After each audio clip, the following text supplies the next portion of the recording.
And for more on this development, I'm being joined by the publisher Inside Watch Africa and Global Affairs analyst Lucia Adeyemo. Good to have you on the news at this time. So first off, what do you make of the president's visit to St. Lucia, which has been described as a landmark diplomatic and cultural mission? Okay, first of all, I believe that we cannot do too much when it concerns visiting other countries to expand our friends. As it stands right now, the world is shrinking. The traditional friends or alliances that we had before, in some way, is sort of shrinking. The Americans are putting a lot of conditions on the table as regards our relationship with them.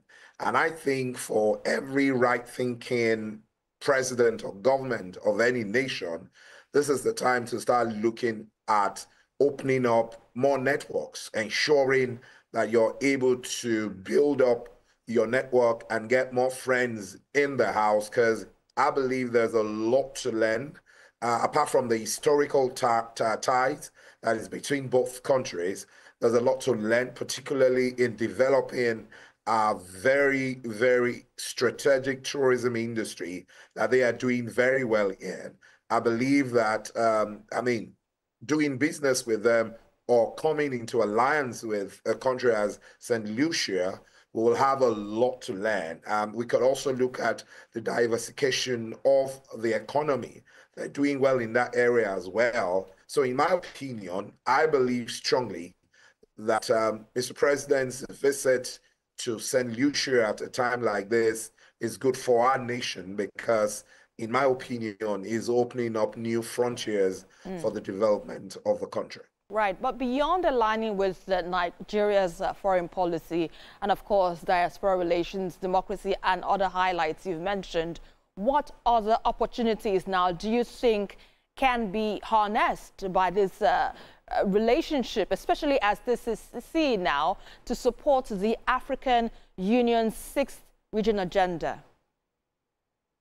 Like I said before, it's very, very important that we know that when you have a country like St. Lucia, who obviously would have a lot of things to do with Nigeria, we're looking for countries that we can export some of the things we have in Nigeria too, because our traditional customers or alliance or friends are probably in some worth are sort of closing their borders to us because of the stringent rules of engagement they're putting on the table. And I believe that it makes a lot of sense for us to start to look at new market. For instance, you can say, oh, Nigeria is predominantly a petroleum exporting nation or gas nation. We should start looking at countries that would take some of these things off our table, because you don't want a situation where you have your goods to export, and at the end of the day,